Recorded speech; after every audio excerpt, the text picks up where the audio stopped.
యదా యదా హి ధర్మస్య గ్లానిర్భవతి భారత అని శ్రీకృష్ణ పరమాత్మ గీతలో చెబుతాడు.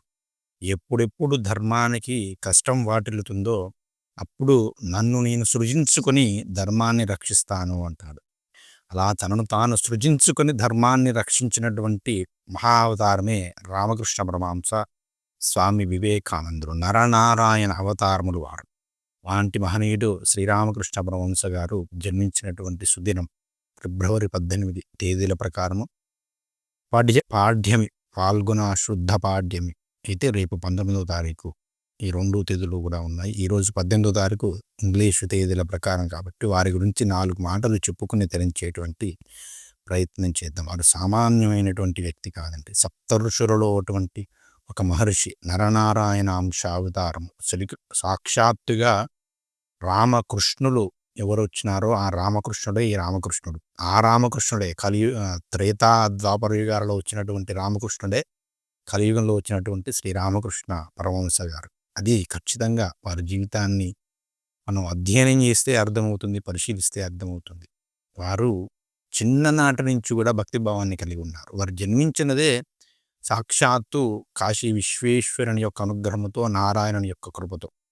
తండ్రి గారు క్షుధీరామ్ గారు కాశీలో ఉన్నప్పుడు వారికి ఆ నారాయణుని విగ్రహం నుంచి చిన్న బాలుడు తన వైపు నడిచి వస్తున్నట్లుగా భావన కలగడం, అదే సమయంలో చంద్రమతి గారి గర్భంలో ఆ యొక్క విష్ణు తేజస్సు ప్రవేశించడము, సాక్షాత్ రామకృష్ణుడు అవతరించడము, వీరు జన్మించడానికి కొన్ని సంవత్సరాల ముందే శ్రీరామచంద్రుడి యొక్క విగ్రహం వారి తండ్రి గారికి రావడము, ఇవన్నీ కూడా ఒక ప్రణాళికా ప్రకారం ఈశ్వరుడు చేసినటువంటి. వారు చిన్ననాటి నుంచి కూడా లౌకిక విద్యలకు పరమ దూరంగా ఉన్నారు. లౌకిక విద్యలంటే అవి మనిషిని పొట్టకూటి కోసం తప్ప దేనికి పనికిరావు అని వారు చెప్పేవారు. కానీ భజనన్న, పురాణ శ్రవణమన్న, భక్తి గీతాలన్న పరమ ప్రీతి.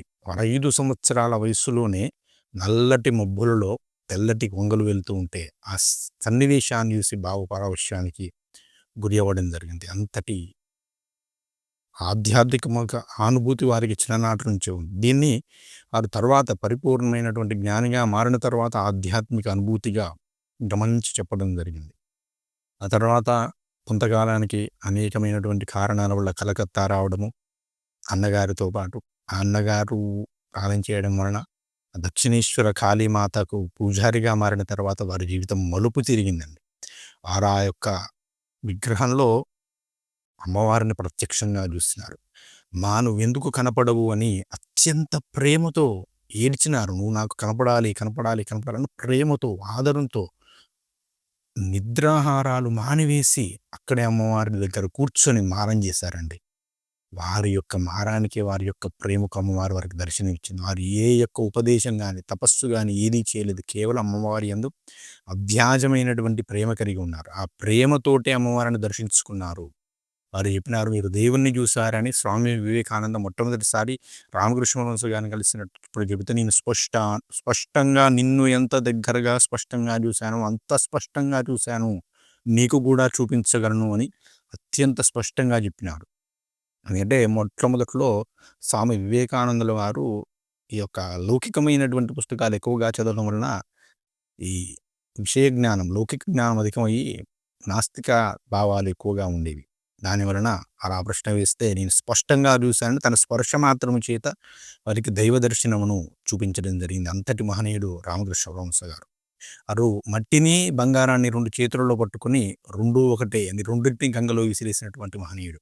ఒక రూపాయి బిళ్ళ తన మంచంలో ఉంటే ఒళ్ళంతా మంటలు వచ్చేవి. అంతగా గొప్ప స్థితికి వెళ్ళిపోయారు ఆయన.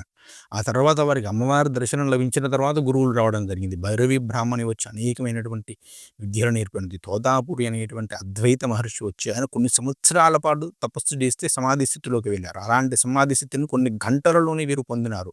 వీరి స్థితిని చూసి వారు ఆశ్చర్యపోయారు. నేను మీకు గురువుని కాదండి, మీరే నాకు గురువు అన్నారు ఆ తోతాపురి మహర్షి గారు. వీరి యొక్క సాధనలు అపురూపము.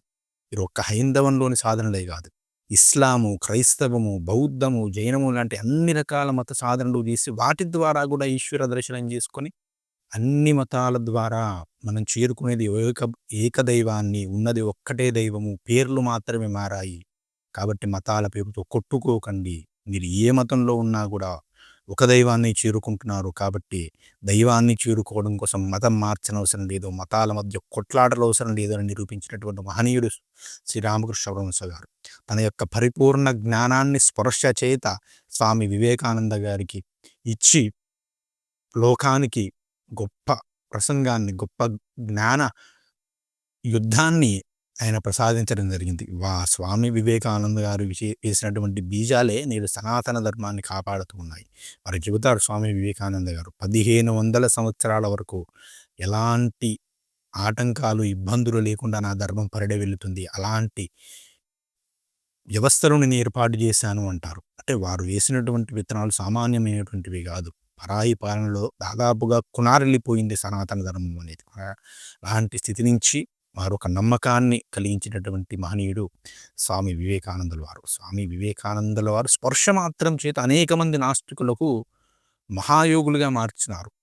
అనేక మంది నాస్తికులు వారి దగ్గర కూర్చున్నారు నమ్మకం లేకుండా. కానీ వీరు స్పర్శించేవారు. అందరినీ స్పర్శించేవారు కాదు. వారిలో ఒక దైవీభావం ఉండి నాస్తిక తత్వాన్ని ప్రదర్శించేటువంటి వారి లౌకిక విద్యల వల్ల వారిని స్పర్శించి దైవీ మార్గం వైపు మారేలా చేసినటువంటి మహాయోగి రామకృష్ణ పరమహంస గారు. అంతటి మహనీయుడండి వారు.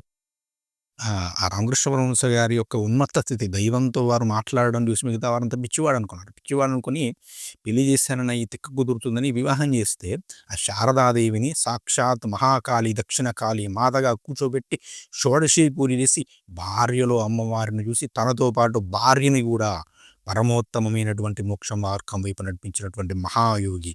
వివాహము అనేది ఇద్దరూ తరించడానికి అని చెప్పినటువంటి మహాయోగి రామకృష్ణ పరమహంస గారు. అటువంటి మహాయోగి ఇక మళ్ళీ పుట్టరు అని అనుకోవద్దు, పుట్టాలి. అలాంటి మహాయోగులు ఈ యొక్క గడ్డ మీద పుడుతూనే ఉంటారు. అది భారతదేశం యొక్క గొప్పదనం, సనాతన ధర్మం యొక్క గొప్పదనం. అంతటి మహనీయుడు రామకృష్ణ పరమహంస గారి గురించి ఏం చెప్పాలండి. ఈ చిన్న ఏదో ఈరోజు వారి జయంతి కాబట్టి 4 ముక్కలు వారిని స్మరించుకుంటే మన జన్మధన్యం అవుతుందండి. అంతటి మహనీయులను స్మరించుకోవాలి. నరనారాయణ అవతారం అండి. వారు స్వయంగా చెప్పినారు, సప్తఋషులలో ఒక అంశ స్వామి వివేకానందుడైతే మరొక అంశ రామకృష్ణ పరమహంస గారు. స్పష్టంగా ధ్యానావస్థలు వారు చెప్పినారు శిష్యులతోటి. వారి చరిత్ర చదివితే మనకు తెలుస్తుంది. నరనారాయణుల్లో గీతోపదేశం చేసి కురుక్షేత్రంలో అధర్మాన్ని నిర్జించడానికి ఏ విధంగా అర్జునుడిని ప్రోత్సహించినాడో శ్రీకృష్ణ పరమాత్మ, ఆ విధంగా అర్జునుడి అవతారమైనటువంటి స్వామి వివేకానందను ప్రోత్సహించి ఆ యొక్క ధర్మాన్ని నిలబెట్టినటువంటి అవతారం శ్రీకృష్ణ పరమాత్మ అవతారం రామకృష్ణ పరమహంస గారు. అందరూ కూడా శ్రీకృష్ణ పరమాత్మ అర్జున అవతారం. ఈ యుగంలో యుద్ధాన్ని చేసింది ఎవరు? మళ్ళీ అర్జునుడే, స్వామి వివేకానంద వారి. కాకపోతే ఈసారి వాక్కు యుద్ధం చేసినారు. ఆ వాగ్ యుద్ధంతో ప్రపంచంలో ఉన్నటువంటి అపోహరణని కూడా తొలగించి ధర్మాన్ని మరొక్కసారి నిలబెట్టినటువంటి మహనీయుడు ఆ స్వామి వివేకానందుల వారు. అంతటి మహనీయుని తయారు చేసినది రామకృష్ణ పరమహంస గారు. వారు చివరి కాలంలో గొంతు నొప్పితో బాధపడుతూ ఎంతో అన్నం కూడా, నీరు కూడా తాగలేనటువంటి స్థితిలో ఉంటే తన శిష్యులు అడిగినారు, స్వామి మీరు అమ్మవారితో మాట్లాడగలరు కదా, అమ్మవారితో చెప్పి మీ గొంతు నొప్పి ఈ యొక్క క్యాన్సర్ వ్యాధిని తీసివేయచ్చు కదా అని అడిగితే వారు అమ్మవారి దగ్గరికి వెళ్ళి అడగడానికి ప్రయత్నిస్తే అందరిలో కూడా ఆ యొక్క అమ్మవారే తానే కనపడ్డారు. బయటికి వచ్చి అడిగారా స్వామి అంటే, మీలో నేనే ఉన్నాను, నాలో నేనే ఉన్నాను, మీరు తాగితే నేను తాగినట్టు కాదా, మీరు మాట్లాడితే నేను మాట్లాడినట్టు కాదా అని చెప్పినటువంటి పరమ ఆత్మయోగి, సాక్షి మాత్ర యోగండి శ్రీరామకృష్ణ పరమహంస గారు. అట్లాంటి మహాయోగులు పుట్టినటువంటి గడ్డ ఇది. ఆధ్యాత్మికతను ప్రపంచానికి నేర్పిన గడ్డ నా భారత గడ్డ. అలాంటి మహాయోగులకు కొదవే లేదు. అలాంటి యోగులను స్మరించుకొని ముందు తరాలకు వారి యొక్క చరిత్రలు చెప్పుకొని, ఇది మన భారతదేశం, వీరిని చూసి నువ్వు గర్వపడాలి, వీరిని అనుసరించి నీ దేశాన్ని నువ్వు నిర్మించుకోవాలి. అంతేగాని వేరొకడు ఎవడో చూసి వాడి చరిత్రలు చదివి వాడు గొప్పవాడు అని చెప్పడం గొప్ప కాదు అని మన ముందు తరాలకు చెప్పాలి. మన ముందు తరాల చేతిలో పెట్టవలసిన నల్లట్ట పుస్తకాలు కాదు, ఇలాంటి మహనీయుల పుస్తకాలు. ప్రతి ఒక్కరి ఇంట్లో కూడా రామకృష్ణ పరమహంస గారి జీవిత చరిత్ర ఉండాలి. వారు మతాల యందు ఎలాంటి స్థితిని మనం కలిగి ఉండాలో చెప్పినటువంటి మహానుభావుడు అండి.